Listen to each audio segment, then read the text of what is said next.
right smack on top. In fact, I wanted the illusion to be the center of the tree.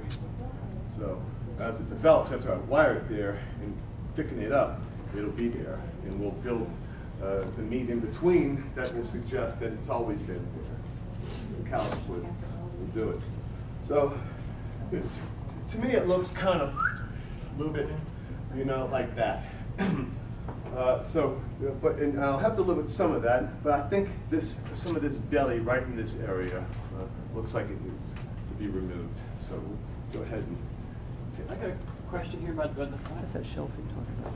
Yeah. The trunk goes this way, but you can wire the leader just a couple degrees. Absolutely, Well, yes. at this point now, could we make this part more concave and this part convex to also help in that? Let's see. Let's see.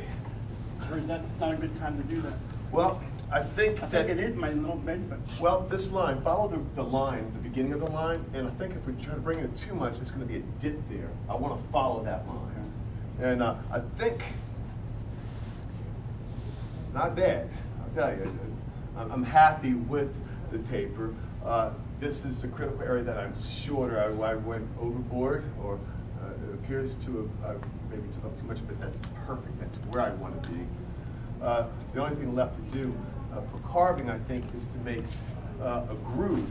Now, on the cypress tree, if you want to get a picture, on such a large wound, you have to already just imagine where is it going to be aggressive in the beginning, up at top.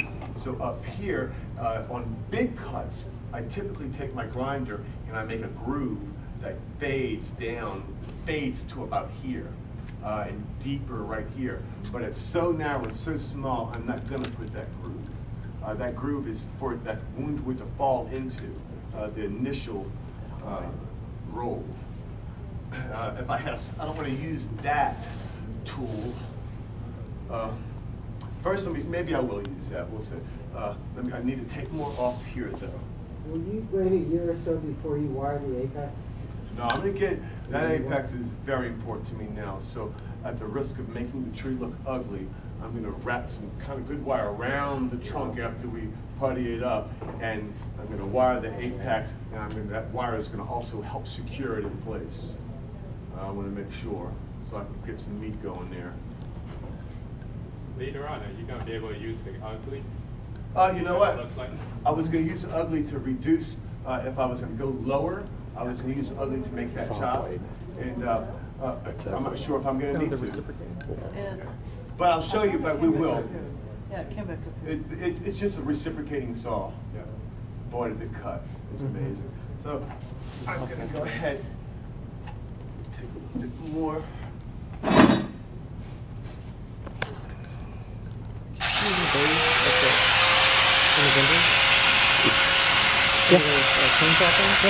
At Dale Crystal.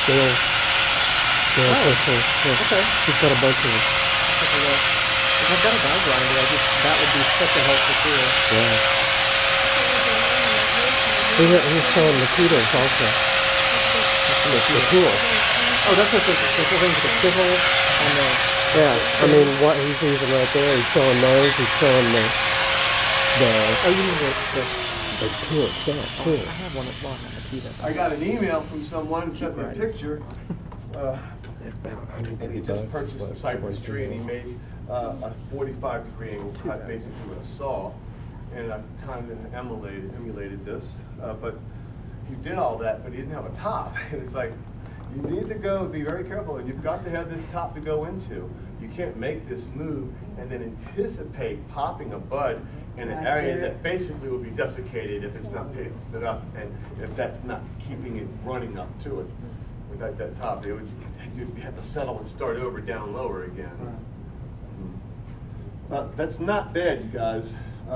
I think I'm content, I'm satisfied with this wound. I think it has a very bright future.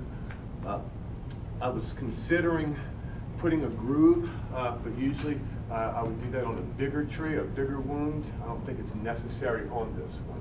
They're all the same, but a little different. But the groove was going to be a groove right here, from the tip to here, and likewise on the opposite side. And that was going to accommodate that wound wood. But I'm not going to do it.